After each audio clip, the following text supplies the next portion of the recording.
अस्सलामुअलैकुम to all students. I am Asif Ali, your biology teacher.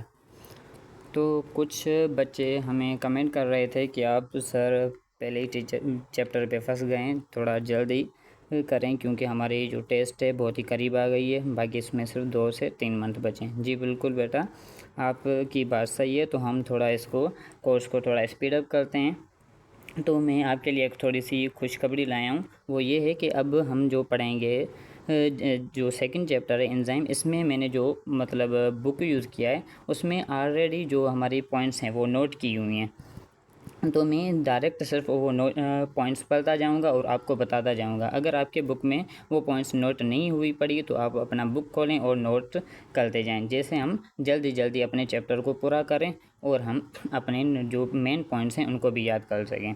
तो हमारा जो सेकंड चैप्टर है वो है एंजाइम। तो आज हम एंजाइम की स्टडी करेंगे। तो सबसे पहले हम एंजाइम का इंट्रोडक्शन करेंगे। इंट्रोडक्शन में क्या है, इंट्रोडक्शन में सबसे पहले इसको मैं सेट करता हूँ। ओके, इंट्रोडक्शन में है तो जो एंजाइम है, एंजाइम का इंट्रोडक्शन। अब इंट्रोडक्शन में ये है कि हमारे इसमें सिर्फ मैं आपको बताता जा रहा हूँ कि क्या लिखा हुआ है। बोल रहे हमारे वैसे जो भी रिएक्शंस होते हैं, मतलब बॉडी के बाहर, जो ह्यूमन बॉडी होती है या जो भी एनिमल्स होते हैं उनके बॉडी के अलावा बाहर जो भी रिएक्शंस होते हैं वो मतलब एक स्लो स्पीड से चलते हैं। तो उनको स्पीड अप करने के लिए हम क्या करते हैं, टेम्परेचर यूज़ करते हैं। जैसे हम चाय जब बनाते हैं तो जितनी मतलब अगर चाय हमारी स्लो बनती है तो हम क्या करते हैं, उसका टेम्परेचर बढ़ाते हैं, मीन्स सिंपल आग बढ़ाते हैं। जैसे जैसे ही आग बढ़ेगी उसमें हमारी चाय जल्दी बनेगी। तो उसको हम रिएक्शंस को, चाय को जल्दी बनाने के लिए या सिंपल रिएक्शन जल्दी करने के लिए हम क्या कर रहे हैं, उसका टेम्परेचर बढ़ा रहे हैं। इसी तरह हमारे जो भी लिविंग ऑर्गेनिजम्स हैं उनमें बहुत सारे रिएक्शंस होते हैं। कहीं पे कैटाबॉलिज्म होती है, कहीं पे एनाबॉलिज्म होती है। तो वहाँ पे हम रिएक्शंस को स्पीड अप करने के लिए हम वहाँ पे मतलब टेम्परेचर या हीट को यूज़ नहीं कर सकते। तो वहाँ पे एक स्पेशल मॉलिक्यूल्स यूज़ किए जाते हैं जो उन रिएक्शंस को क्या करते हैं, स्पीड अप करते हैं। तो वो हमारा जो मॉलिक्यूल है वो है एंजाइम। जैसे मतलब आपने केमिस्ट्री में पढ़ा होगा, ऐसा मॉलिक्यूल जो क्या करे, स्पीड को क्या करे, रिएक्शन को स्पीड अप करे। मीन्स कोई भी हमारा रिएक्शन हो रहा है, कोई भी हमारा रिएक्शन, जैसे हमारा अमोनिया की फॉर्मेशन, जिसमें हाइड्रोजन हमारा रिएक्ट करता है किसके साथ, नाइट्रोजन के साथ, और उसके अलावा हमारे किसकी फॉर्मेशन होती है, अमोनिया की फॉर्मेशन। इस हमारे रिएक्शंस में, इस रिएक्शन में क्या यूज़ किया जाता है, एक आयरन पाउडर यूज़ किया जाता है। Iron powder mean simple iron, ये एक कैटलिस्ट है। ये क्या करता है, इस रिएक्शन को स्पीड अप करता है। इसी तरह हमारे जो ह्यूमन एंजाइम्स मीन्स जो ह्यूमन बॉडी है या जो भी एनिमल्स हैं उनमें जो हमारा जो मॉलिक्यूल यूज़ किया जाता है या जो कैटलिस्ट यूज़ किया जाता है, उस कैटलिस्ट को कहते हैं एंजाइम्स। एक लिविंग ऑर्गेनिज्म में जो हमारा कैटलिस्ट यूज़ किया जाता है, जो रिएक्शंस को स्पीड अप करता है, ऐसा मॉलिक्यूल जो क्या करे, रिएक्शन को स्पीड अप करे, जो हमारा कैटलाइज करे, उस मॉलिक्यूल को कहते हैं एंजाइम। वैसे तो हमारा जो रिएक्शन को स्पीड अप करता है उसको कैटलिस्ट कहते हैं, लेकिन ये कैटलिस्ट जब हमारा लिविंग ऑर्गेनिज्म में पाया जाए तो उस कैटलिस्ट के लिए वर्ड हम यूज़ करते हैं एंजाइम। तो आगे चलते हैं, ये हमारी बाकी यहाँ पे सारी चीज़ें यही लिखी हुई हैं जो मैंने आपको बताई। तो आगे चलते हैं, ये हमारा एंजाइम क्या है, ये एक इसको बायो कैटलिस्ट भी कहते हैं। या तो इसको एंजाइम, सिर्फ इसके लिए एंजाइम वर्ड यूज़ करो, या तो इसको आप बायो कैटलिस्ट भी कह सकते हो, क्योंकि कैटलिस्ट क्या करता है, रिएक्शन को स्पीड अप करता है। तो हमने आगे उसके लिए वर्ड कैटलिस्ट के आगे हमने बायो वर्ड यूज़ किया।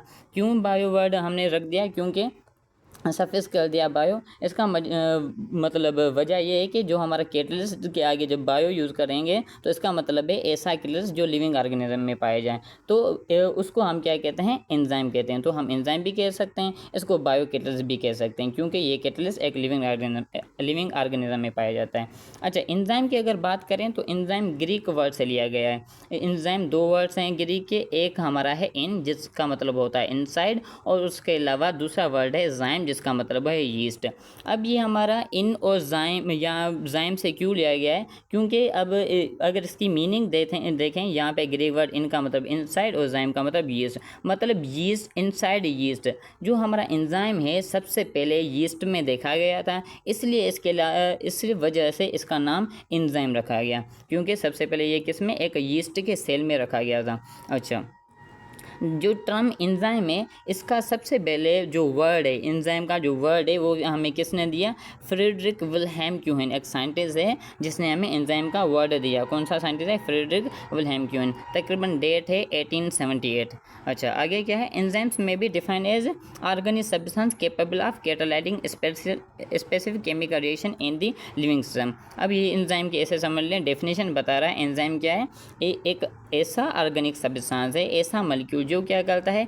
किसी भी केमिकल रिएक्शन को क्या करता है? इस कैटालाइज करता है इन the living system. Living system में क्या करता है? लिविंग सिस्टम में वो मॉलिक्यूल जो केमिकल रिएक्शन को क्या करे? कैटालाइज करे, स्पीड अप करे, उस मॉलिक्यूल को हम क्या कहते हैं? एंजाइम कहते हैं। अच्छा, कुछ साल पहले मतलब जब एंजाइम की अब जैसे ही एंजाइम हमारा डिस्कवर हुआ था तकरीबन 1878 में, तब ये कहा जाता था कि जो भी हमारे एंजाइम्स हैं ना वो सिर्फ प्रोटीन के ही बने होते हैं, जो भी एंजाइम्स वो प्रोटीन के बने होते हैं। लेकिन बाद में तकरीबन 1980 सेंचुरी में एक साइंटिस्ट आया, थॉमस सीच एंड सिडनी अल्टमन। ये एक साइंटिस्ट आया, तकरीबन वैसे एंजाइम का जो वर्ड है, ये एंजाइम डिस्कवर हुआ था 1878 में। फिर बाद में तकरीबन 1980 सेंचुरी में ये साइंटिस्ट आया, इसने कहा कि जो हमारे एंजाइम्स सारे प्रोटीन के नहीं बने हुए, मतलब कुछ ऐसे भी एंजाइम्स हैं या कुछ ऐसे भी मॉलिक्यूल्स हैं जो हमारे प्रोटीन नहीं है फिर भी वो एंजाइम की तरह बिहेव करते हैं। इस साइंटिस्ट ने कहा जो हमारे आरएनए के मॉलिक्यूल्स,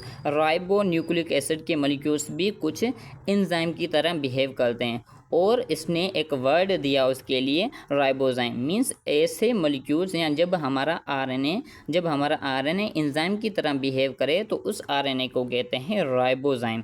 वैसे हमारे एंजाइम्स क्या होते हैं? प्रोटीन के बने होते हैं, लेकिन इस साइंटिस्ट ने कहा कुछ आरएनए के मॉलिक्यूल्स भी एंजाइम की तरह बिहेव करते हैं या एंजाइम की तरह वर्क करते हैं। उन एंजाइम्स को कहा जाता है राइबोजाइम्स। जब एक आरएनए मॉलिक्यूल एंजाइम की तरह यूज़ किया जाता है उस मॉलिक्यूल को कहते हैं, क्या कहते हैं? राइबोजाइम। अच्छा, generally enzymes are proteinaceous in nature. वैसे तकरीबन जो भी एंजाइम्स होते हैं वो किसके बने होते हैं? प्रोटीन के बने होते हैं। सिर्फ कुछ कंडीशंस में मतलब प्रोटीन के अलावा दूसरा मॉलिक्यूल भी हो सकता है, जैसे यहाँ पे आरएनए हमारा एंजाइम की तरह बिहेव कर रहा था। तो आगे हमारे कुछ इसके पॉइंट्स हैं एंजाइम के, वो पढ़ते हैं। कौन सी पॉइंट्स हैं? हमारी पहली पॉइंट है जो हमारा एंजाइम है ये एक बायोकैटालिस्ट है। एंजाइम क्या है? बायोकैटालिस्ट, क्योंकि एक लिविंग ऑर्गेनिज्म में पाया जाता है और इसकी जो फॉर्मेशन है, जो सिंथेसिस, वो कहाँ पे होती है? सेल के प्रोटोप्लाज्म, मींस सेल का जो प्रोटोप्लाज्म उसके जरिए एंजाइम की फॉर्मेशन होती है। दूसरी पॉइंट क्या है? मोस्ट ऑफ द एंजाइम, तकरीबन जो भी एंजाइम्स वो क्या होते हैं? प्रोटीनियस इन नेचर होते हैं। Proteinaceous in nature. अच्छा, ये जो हमारी प्रोटीन होती है, पीछे हम पढ़ के आए हैं, दो किस्मों की प्रोटीन थी, एक फाइब्रस और ग्लोबुलर। तो उसमें से हमारा जो एंजाइम है वो किस प्रोटीन का बना होता है? ग्लोबुलर प्रोटीन का बना होता है, क्योंकि जो हमारी फाइब्रस प्रोटीन थी वो थी हमारी स्ट्रक्चरल प्रोटीन। तो ये हमारी स्ट्रक्चर नहीं बल्कि एक फंक्शनल मतलब रोल प्ले करता है एंजाइम। तो हमारा एंजाइम है वो किस प्रोटीन का बना होता है? ग्लोबुलर प्रोटीन का, जो एक फंक्शनल प्रोटीन है। अच्छा, आगे क्या है? तकरीबन मतलब हमने पढ़ा जो भी एंजाइम्स हो वो क्या होते हैं? प्रोटीनियस।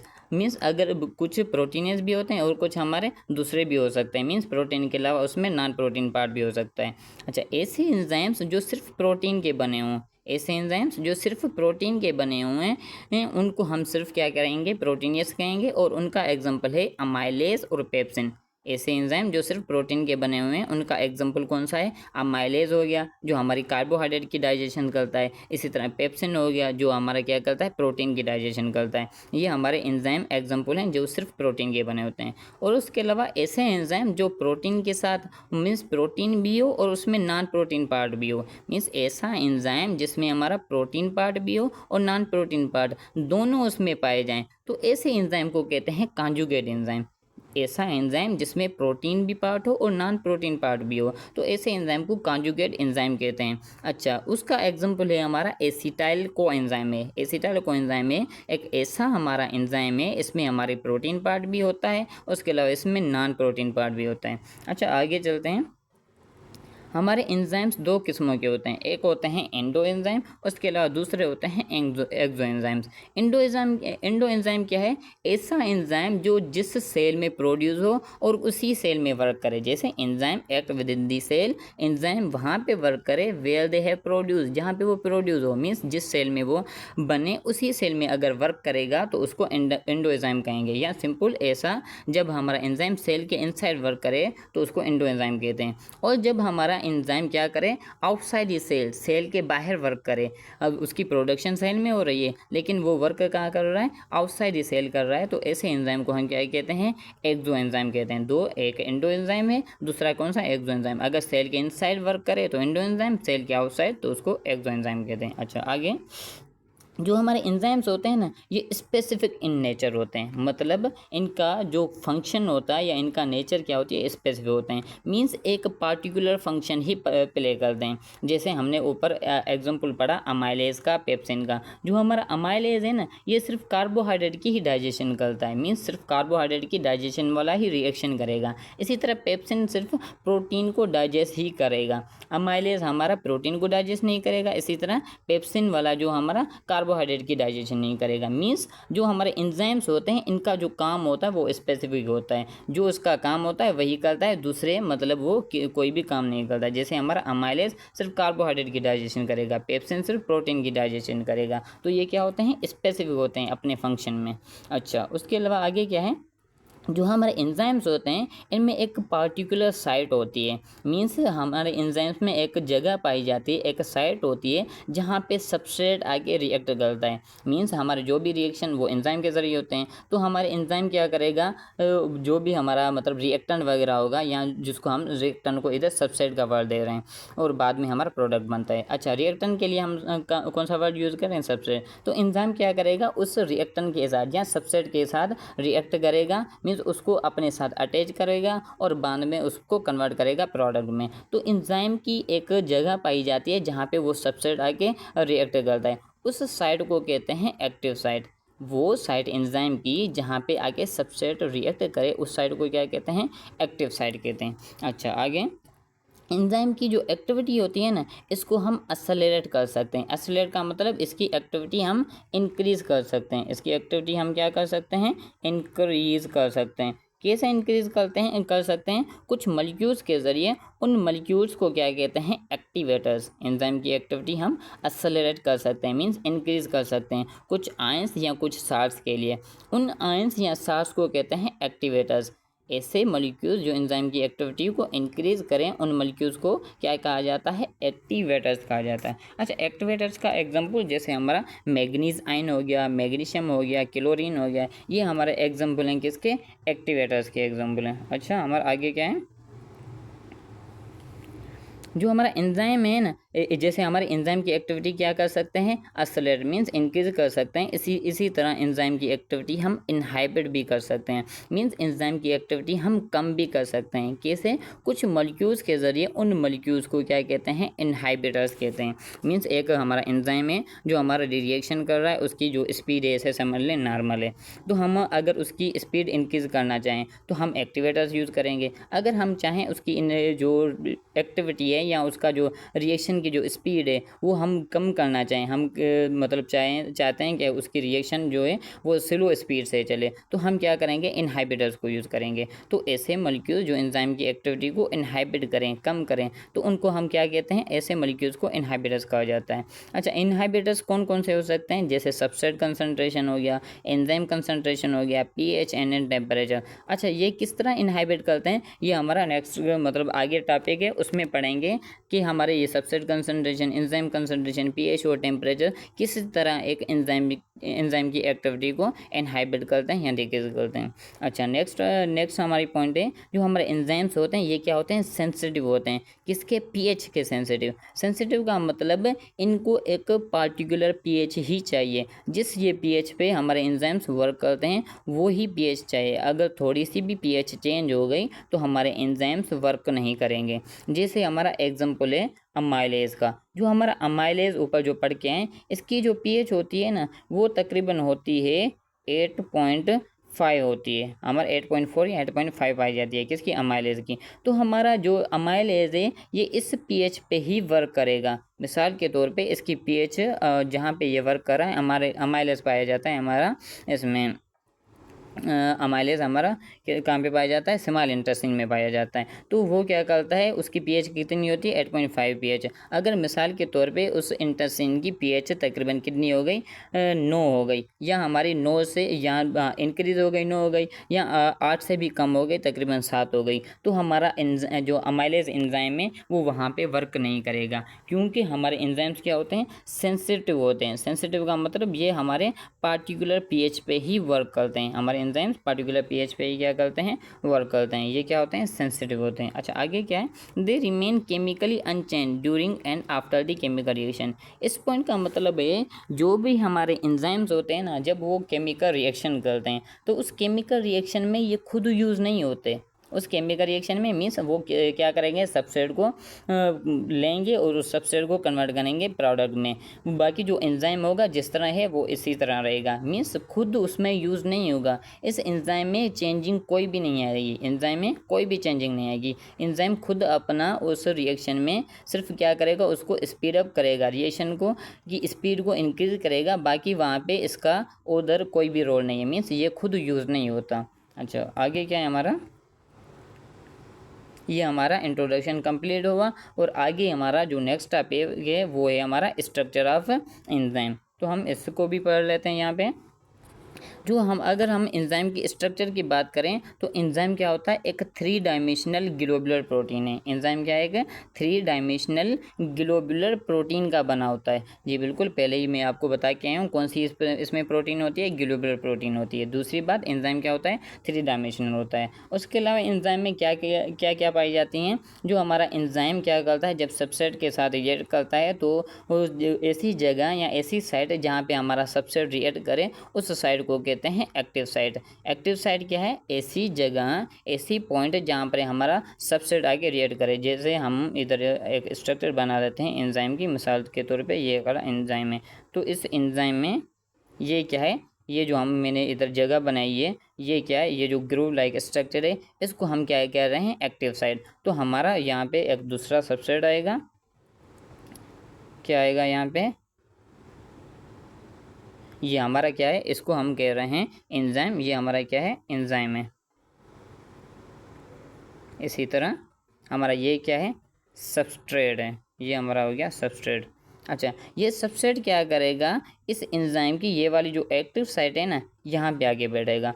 फिर हमारा एंजाइम जब इस सबस्ट्रेट जब इसके साथ अटैच हो जाएगा तो हमारा एंजाइम उसको कन्वर्ट कर देगा किसमें, प्रोडक्ट में। अच्छा, ये जो साइट है जहाँ पे सबस्ट्रेट आके रिएक्ट कर रहा है, इस साइट को या इस जगह को हम एक्टिव साइट कहते हैं। इस पॉइंट को क्या कहते हैं, या इस जगह को हम क्या कहते हैं, एक्टिव साइट कहते हैं। अच्छा, ये जो हमारी एक्टिव साइट होती है ना, इसमें अमाइनो एसिड्स पाए जाते हैं। मीन्स ये एक्टिव साइट में ये एक इसमें चार्जेस पाई जाती हैं। चार्जेस क्यों होती हैं, जैसे हमारा सबस्ट्रेट आके वहाँ पे मतलब सही से बाइंड हो सकते हैं। जैसे हमारी चार्जेस क्या करते हैं, एक दूसरे को अट्रैक्ट करती हैं, और अट्रैक्ट करने की वजह से उनको हम दोबारा उनको दूर नहीं कर सकते। दूर अगर करेंगे भी तो हम उसमें कुछ ना कुछ एनर्जी हमें यूज़ करनी पड़ेगी। तो हमारा एक्टिव साइट पे क्या आते हैं, कुछ चार्जेस पाई जाती हैं, जिससे हमारा सबस्ट्रेट उधर वहीं पे सही से बाइंड हो सकते हैं आगे। अच्छा, ओके, क्या है, जो हमारा एक्टिव साइट है ना, इसके 2 रीजन्स होते हैं। जैसे हम अभी मैंने जो एंजाइम बनाया था, इसमें क्या होते हैं, 2 रीजन्स, बल्कि मैंने गलत बना दिया दोबारा। जैसे हमारा ये क्या है, एक एंजाइम है, इसमें क्या होगी, 2 साइड होंगी। मिसाल के तौर पे एक ये वाली इधर साइड है, एक ये वाली साइड है। अच्छा, ये दोनों साइड का अलग अलग काम होता है। इसमें से एक साइड होती है मतलब एक साइड क्या करती है, सबस्ट्रेट को बाइंड करवाती है। मीन्स जहाँ पे एक साइड का काम होता है सबस्ट्रेट को सिर्फ काबू करना, बाइंड करना। दूसरी साइड का काम क्या होता है, उस सबस्ट्रेट के साथ रिएक्शन करना, मीन्स सबस्ट्रेट को कन्वर्ट करना किसमें, प्रोडक्ट में। तो हमारी जो एक्टिव साइड, उसके 2 रीजन्स होते हैं। एक रीजन जहाँ पे सबस्ट्रेट दोनों पे ही बाइंड होता है, पर जो हमारी एक साइड क्या करती है, उसको बाइंड करने में हेल्प करती है, और दूसरी साइड उसको मतलब प्रोडक्ट में कन्वर्ट करने में हेल्प करती है। अच्छा, वो साइट जो उसको क्या करे, बाइंड करे अपने साथ, उस साइट को, वो एक्टिव साइट या एक्टिव साइट का वो रीजन जहाँ पे जो क्या करे उस सबस्ट्रेट को बाइंड करने में हेल्प करे, उस साइट को कहते हैं बाइंडिंग साइट। उस साइट को क्या कहते हैं, बाइंडिंग साइट कहते हैं। अच्छा, वो साइट जहाँ पे हमारा सबस्ट्रेट क्या करे या जहाँ पे हमारा एंजाइम क्या करे उस सबस्ट्रेट को कन्वर्ट करे प्रोडक्ट में, उस साइट को क्या कहते हैं, कैटालिटिक साइट। मीन्स ऐसी साइट जो क्या करे उस सबस्ट्रेट को प्रोडक्ट में कन्वर्ट करने में हेल्प करे, उस साइट को क्या कहते हैं, कैटालिटिक साइट कहते हैं। अच्छा, ये हमारी दो रीजन्स या दो साइट हो गई किसकी, एक्टिव साइट की। एक्टिव साइट के अलावा एंजाइम में एक दूसरी साइट भी पाई जाती है। मीन्स एक दूसरा रीजन भी होता है, जैसे मैंने इधर एंजाइम बनाया था, दोबारा इसको बनाते हैं। ये हो गया हमारा एंजाइम, इसमें एक ये एक रीजन हो गया, एक दूसरा ये एक्टिव साइड का ये दूसरी रीजन। इसी तरह इस एंजाइम में एक दूसरी साइड भी होती है। मीन्स मिसाल के तौर पे ये हमारी एक्टिव यहाँ पे है, ये हो गई एक्टिव साइड, उसके अपोजिट पे यहाँ पे इसको बना लेते हैं मिसाल के तौर पे, यहाँ पे भी मीन्स एंजाइम की एक एक्टिव साइट के अलावा दूसरी भी एक साइट पाई जाती है, उस साइट को कहा जाता है एलोस्टेरिक साइट। उस साइट को कहा जाता है एलोस्टेरिक साइट। मीन्स एंजाइम की एक ऐसी साइट जो एक्टिव साइट ना हो, एंजाइम की ऐसी साइट जो हमारी एक्टिव साइट ना हो, उस साइट को कहा जाता है एलोस्टेरिक साइट। कौन सी साइट है, एलोस्टेरिक, AOOSTERIC, एलोस्टेरिक साइट। दोबारा सुने क्या, ऐसी साइट जो हमारी एक्टिव साइट ना हो, ऐसी जगह जो हमारी एक्टिव साइट ना हो, और वो क्या हो, मीन्स एक्टिव साइट के अलावा कोई हमारा दूसरा रीजन जहाँ पे दूसरा आगे मॉलिक्यूल, जैसे यहाँ पे हमारा सबसे आगे रिएक्ट करता है, इसी तरह ये जो रीजन है यहाँ पे भी कोई ना कोई मॉलिक्यूल आके रिएक्ट करता है, इस साइट को कहा जाता है एलोस्टेरिक साइट। इस साइट को क्या कहा जाता है, एलोस्टेरिक साइट कहा जाता है। अच्छा, आगे क्या है हमारा स्ट्रक्चरल पार्ट। तो हम एंजाइम की स्ट्रक्चरल पार्ट को, मीन्स ये टॉपिक क्या है, इसको भी पढ़ लेते हैं। तो स्ट्रक्चरल पार्ट की बात करें तो हमारे जो एंजाइम्स हैं, यहाँ पे हमें बताएगा जो हमारे एंजाइम्स जैसे कुछ प्रोटीन के बने होते हैं और कुछ सिर्फ नॉन प्रोटीन के, और कुछ हमारे ऐसे भी एंजाइम्स होते हैं जो प्रोटीन और नॉन प्रोटीन दोनों के बने होते हैं। अच्छा, देखा जाए तो हमारे क्या कह रहा है, enzymes are made up of protein and non protein part. ऐसे एंजाइम्स जो प्रोटीन के भी, ऐसा एंजाइम जिसमें प्रोटीन भी हो नॉन प्रोटीन भी हो, मीन्स ऐसा एंजाइम जो प्रोटीन और नॉन प्रोटीन पार्ट दोनों का बना हुआ हो, ऐसे एंजाइम को कहा जाता है कॉन्जुगेट एंजाइम। ऐसे एंजाइम को क्या कहा जाता है, कॉन्जुगेट एंजाइम कहा जाता है। अच्छा, उस कॉन्जुगेट एंजाइम में जो नॉन प्रोटीन पार्ट होता है, उस कॉन्जुगेट एंजाइम में जो नॉन प्रोटीन पार्ट होता है एंजाइम का, उस पार्ट को कहा जाता है कोफैक्टर। जैसे मिसाल के तौर पे ये हमारा क्या है, एंजाइम, तो इसमें हमारी मिसाल के तौर पे ये एक्टिव साइट हो गई, और उसके अलावा यहाँ पे इसके दो रीजन्स बना लेते हैं। मिसाल के तौर पे इसके दो रीजन्स हैं, एक ये हमारा लेफ्ट वाला रीजन और दूसरा राइट वाला रीजन। सपोज करें ये जो हमारा ये एक कॉन्जुगेट एंजाइम है, मीन्स कॉन्जुगेट एंजाइम का मतलब इसमें एक साइड प्रोटीन पार्ट है, दूसरी साइड क्या है, नॉन प्रोटीन पार्ट है। अच्छा, एक साइड प्रोटीन पार्ट और दूसरी साइड नॉन प्रोटीन पार्ट। अच्छा, जो हमारा नॉन प्रोटीन पार्ट होता है ना, उस कॉन्जुगेट एंजाइम में जो नॉन प्रोटीन पार्ट होता है, उस नॉन प्रोटीन पार्ट को कहा जाता है कोफैक्टर। तो यहाँ पे मिसाल के तौर पे ये प्रोटीन पार्ट है और ये हमारा क्या है, नॉन प्रोटीन पार्ट। तो क्या कह रहा है, हमारा non protein part of the enzyme, जो उस कॉन्जुगेट एंजाइम का नॉन प्रोटीन पार्ट होगा, उस नॉन प्रोटीन पार्ट को कहा जाता है कोफैक्टर। यहाँ पे इसके नीचे क्या लिखा हुआ है, कोफैक्टर। मीन्स ये जो नॉन प्रोटीन पार्ट होगा, इस नॉन प्रोटीन पार्ट को क्या कहेंगे, कोफैक्टर कहेंगे। ये जो हमारा नॉन प्रोटीन पार्ट है, इस नॉन प्रोटीन पार्ट को क्या कहा जाता है, कोफैक्टर। अच्छा, ये जो हमारा नॉन प्रोटीन पार्ट जिसको हम कोफैक्टर कहते हैं, ये फर्दर दो टाइप का होता है। कोफैक्टर हमारा ऑर्गेनिक भी हो सकता है, कोफैक्टर हमारा इनऑर्गेनिक भी हो सकता है। कोफैक्टर हमारा ऑर्गेनिक भी हो सकता है और इनऑर्गेनिक। मीन्स जो नॉन प्रोटीन पार्ट था जिसको हम कोफैक्टर कहते हैं, ये हमारा दो टाइप का हो सकता है। वो नॉन प्रोटीन पार्ट ऑर्गेनिक भी हो सकता है, वो जो हमारा non protein part means cofactor inorganic भी हो सकता है। अगर वो cofactor means non protein part inorganic हुआ, कोफैक्टर को कौन सा हुआ, इनऑर्गेनिक हुआ, तो वो इनऑर्गेनिक कोफैक्टर कोई भी मेटालिक आयन हो सकता है।